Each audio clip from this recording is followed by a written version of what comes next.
अस्सलाम वालेकुम एवरीवन। आज हम स्टार्ट करने जा रहे हैं अपना छठा लेक्चर। एक्सरसाइज 1.6 करेंगे और कुछ बुनियादी असूल देखेंगे आज। तो बेसिकली आज हम क्या सीखने जा रहे हैं, तो उसकी तरफ चलते हैं। हमने डिटर्मिनेंट देखा था लास्ट लेक्चर में 1.5 एक्सरसाइज में। डिटर्मिनेंट बहुत इम्पॉर्टेंट चीज़ है। ये ना सिर्फ 9th क्लास में आपके काम आने वाला है, बल्कि सेकेंड ईयर में भी आपके काम आएगा और उसके बाद भी इंशाल्लाह BS में भी आपके काम आने वाला है। तो ये सीखना बहुत ज़रूरी है। और डिटर्मिनेंट की बेस पर हमने देखा था कि सिंगुलर और नॉन सिंगुलर मैट्रिसेस कौन से होते हैं, हमें कैसे पता चलता है। तो हमने ये बात की थी कि सिंगुलर मैट्रिक्स वो होता है जिसका डिटर्मिनेंट 0 आ जाए, और जिसका डिटर्मिनेंट 0 नहीं आएगा वो नॉन सिंगुलर होगा। और उसकी बेस पर फिर हमने मैट्रिसेस के इन्वर्स की बात की थी कि किसी भी मैट्रिक्स का इन्वर्स कैसे फाइंड आउट किया जाए सिंगुलर और नॉन सिंगुलर की बेस पर, कि क्या इसका इन्वर्स पॉसिबल है या नहीं है। तो इन्वर्स उसी मैट्रिक्स का पॉसिबल होगा जिसका डिटर्मिनेंट 0 से अदर देन 0 आएगा। 0 नहीं आना चाहिए। अगर 0 आएगा तो वो सिंगुलर मैट्रिक्स होगा और उसका इन्वर्स पॉसिबल नहीं होगा। ये बातें हमने की थी एक्सरसाइज 1.5 में। और आज हम एडजॉइंट के बारे में थोड़ी सी, मैंने कहा था नेक्स्ट लेक्चर में हम बात करेंगे, तो एडजॉइंट के बारे में बात करेंगे हम। उसके बाद हम इन्वर्स मेथड और क्रैमर रूल के बारे में बात करेंगे। और एक क्वेश्चन एक्सरसाइज 1.6 का जो मैं आज आपको करवाने जा रहा हूँ, ये एक्सरसाइज 1.6 का ऐसा क्वेश्चन है जिसका एक पार्ट हर साल इम्तहान में 4 नंबर के लिए ज़रूर आता है। तो ये आज हम सीखेंगे और ये 4 नंबर हम इंशाल्लाह परफेक्ट होंगे हमारे। तो आइए स्टार्ट करते हैं। डिटर्मिनेंट ये हमने देख लिया था कि किसी भी मैट्रिक्स का डिटर्मिनेंट लेना हो तो क्या करते हैं, उसके गैर वतरी अरकान को मल्टीप्लाई करते हैं। फर्स्ट एंड फोर्थ एलिमेंट को मल्टीप्लाई करेंगे आपस में, दरमियान में माइनस फार्मूले का लगाएंगे, और फिर दूसरे सेकंड एंड थर्ड एलिमेंट को मल्टीप्लाई करेंगे और उन दोनों को सॉल्व करके एट द एंड हमारे पास एक आंसर आ जाएगा। ये है हमारा डिटर्मिनेंट। और सिंगुलर और नॉन सिंगुलर की बात हम पहले कर चुके हैं। उसके बाद आ जाते हैं एडजॉइंट। एडजॉइंट ऑफ मैट्रिसेस, किसी भी मैट्रिक्स का एडजॉइंट कैसे फाइंड आउट करना है, तो इस पे बात करते हैं हम। एडजॉइंट किस तरह से फाइंड आउट करना है। फॉर एग्जांपल हमारे पास एक मैट्रिक्स है A, उसके एलिमेंट्स हैं A, B, C and D। इसका हमने एडजॉइंट फाइंड आउट करना है। तो एडजॉइंट लिखते कैसे हैं? एडजॉइंट लिखने के लिए A, D, J इस तरह से हम लिखेंगे पहले, फिर उस मैट्रिक्स का नाम लिखेंगे। फॉर एग्जांपल हमारे पास A मैट्रिक्स है तो हम A लिखेंगे। फिर एडजॉइंट लेंगे कैसे? एडजॉइंट लेने के लिए इन दोनों की जगह चेंज करेंगे, A एंड D को रिप्लेस कर देंगे। A की जगह D आ जाएगा, D की जगह A आ जाएगा। फॉर एग्जांपल हमारे पास फर्स्ट एलिमेंट फोर्थ एलिमेंट की जगह पे चला जाएगा और फोर्थ एलिमेंट फर्स्ट एलिमेंट की जगह पे आ जाएगा। फिर हम क्या करेंगे, ये जो दो एलिमेंट्स हैं इनके सिंबल चेंज कर देंगे, -b एंड -c। ये अगर -b पहले होता तो बाद में +b हो जाता, अगर पहले ये -c होता तो बाद में +c हो जाता। तो इस तरह से हम किसी भी मैट्रिक्स का एडजॉइंट ले सकते हैं। ये तरीका है किसी भी मैट्रिक्स का एडजॉइंट लेने का। और 3/3 का एडजॉइंट कैसे लेते हैं, ये अभी तक हमारे कोर्स का हिस्सा नहीं है, इस वजह से हम ये नहीं पढ़ रहे। ये इंशाल्लाह हम जब फर्स्ट ईयर या सेकंड ईयर के मैट्रिसेस के बारे में बात करेंगे फिर हम इस बारे में भी सीखेंगे कि किस तरह से एडजॉइंट लिया जाता है। तो आइए चलते हैं आज के लेक्चर की तरफ। तो हमारे पास एक रूल है क्रैमर रूल और एक है इन्वर्स। तो इन दोनों के बारे में बात करते हैं कि किस तरह से क्रैमर रूल से किसी भी क्वेश्चन को सॉल्व किया जाता है। फॉर एग्जांपल हमें वो 2 लीनियर इक्वेशन दे देता है।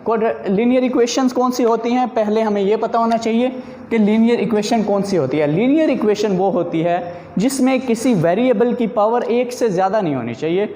फॉर एग्जांपल ये हमारे पास एक लीनियर इक्वेशन है। क्यों? क्योंकि इसमें x की पावर भी 1 है और y की पावर भी 1 है। तो हमें लीनियर इक्वेशन सिस्टम को सॉल्व करने के लिए कहता है और कहता है कि मैट्रिसेस के थ्रू इसे सॉल्व किया जाए, और फिर वो कंडीशन लगा देता है कि इसे इन्वर्स मेथड के ज़रिए से सॉल्व करना है या क्रैमर रूल से सॉल्व करना है। तो हमारे पास ये 2 कंडीशंस आ जाती हैं मैट्रिसेस में लीनियर इक्वेशन को सॉल्व करने की। तो वो किस तरह से सॉल्व करेंगे, तो आज हम ये सीखेंगे। ये हमारे पास लीनियर इक्वेशन है क्योंकि इनमें पावर 1 है। अगर पावर 2 होती तो ये हमारे पास क्वाड्रेटिक इक्वेशन होती। तो ये लीनियर इक्वेशन आ गई हमारे पास। इसमें से पहले हम किस तरह से, फॉर एग्जांपल हम क्रैमर रूल से पहले इसे सॉल्व करते हैं। ये क्वेश्चन नंबर 1 है, इसका फर्स्ट पार्ट है।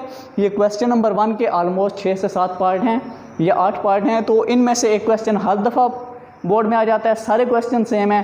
क्वेश्चन नंबर 5 ऐसा है जो सॉल्व नहीं हो सकता, उसकी वजह मैं एंड पे बता दूंगा कि क्यों सॉल्व नहीं होता। तो ये हमारे पास फर्स्ट पार्ट आ गया, 2x - 2y = 4 and 3x + 2y = 6। तो ये फर्स्ट पार्ट है। तो इसे किस तरह से सॉल्व करेंगे? पहले एक मैट्रिक्स बनाएंगे ए मैट्रिक्स वो बनाएंगे हम जिसमें हम जस्ट इनके वेरिएबल लिखेंगे 2, -2, 3 एंड 2। ये क्यों लिखेंगे?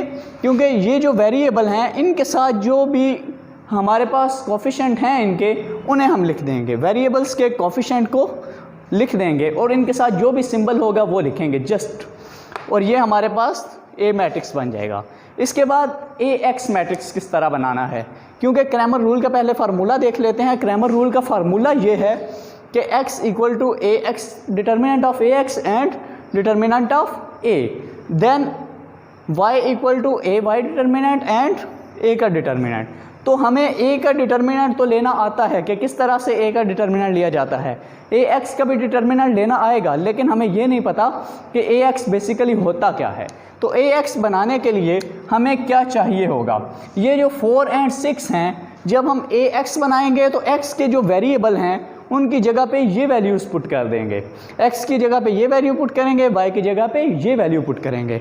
तो जब हम X के वेरिएबल्स की कोफिशिएंट की जगह पे ये वैल्यूज़ पुट करेंगे तो हमारे पास जो मैट्रिक्स आएगा वो AX होगा। और जब हम यही वैल्यूज़ Y के वेरिएबल के कोफिशिएंट के साथ पुट करेंगे तो हमारे पास AY आ जाएगा। तो इस तरह से हम AX और AY फाइंड आउट कर सकते हैं। तो ये फाइंड आउट करने के बाद यहाँ से हमारा सॉल्यूशन स्टार्ट हो जाता है। हम क्या करेंगे? सबसे पहले A का डिटर्मिनेंट लेंगे ताकि हमें पता चल सके क्या ये पॉसिबल भी है या नहीं, क्योंकि अगर A का डिटर्मिनेंट 0 आ गया तो ये इन्फिनिटी पे चला जाएगा, इसका मतलब है कि ये पॉसिबल ही नहीं है। तो A का डिटर्मिनेंट ले लें। A का डिटर्मिनेंट लिया, हमारे पास ये A एक मैट्रिक्स बना था, इसका हमने डिटर्मिनेंट ले लिया 2, -2, 3 एंड 2। इसका डिटर्मिनेंट कैसे लेते हैं? पहले लाइनें सीधी कर देते हैं दोनों की, उसके बाद फर्स्ट और फोर्थ को मल्टीप्लाई करते हैं, माइनस फार्मूले का लगाते हैं, माइनस फार्मूले का लगाने के बाद हम फोर्थ एंड थर्ड को मल्टीप्लाई करेंगे और एंड पे हम सॉल्व कर लेंगे। जिस तरह से ये हमने सॉल्व किया, 2 2s are 4, माइनस फार्मूले का 3 2s are -6, minus minus plus 4 + 6 = 10। तो हमारे पास A का डिटर्मिनेंट आ गया 10। इससे हमें पता चल गया कि इसका सोल्यूशन पॉसिबल है। अब हम आगे चलेंगे। आगे किस तरह चलेंगे? AX। अब हम AX का डिटर्मिनेंट लेंगे। AX का डिटर्मिनेंट किस तरह से लेना है? जिस तरह से A का लिया, हमारे पास AX मैट्रिक्स एक मौजूद है, तो हम AX मैट्रिक्स का डिटर्मिनेंट किस तरह लेंगे? 4 2s are 8, 6 2s are -12 और माइनस फार्मूले का प्लस हो गया, 8 + 12 = 20। तो ये हमारे पास 20 आ गया, AX की वैल्यू आ गई। अब हम AY का डिटर्मिनेंट लेंगे, वो किस तरह से लेना है? सेम बिल्कुल उसी तरह लाइनें सीधी कर दें, 2 6s are 12, 3 4s are 12, 12 - 12 = 0।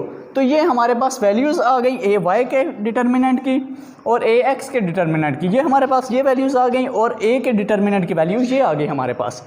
ये वैल्यूज़ आने के बाद आगे हम चेक करेंगे कि x किसके बराबर है। ये हमारे पास फार्मूला मौजूद है, x = AX determinant over A determinant and y = AY determinant and over A determinant. तो ये इसमें हम वैल्यूज़ पुट करेंगे। AX की वैल्यू हमारे पास क्या आई थी?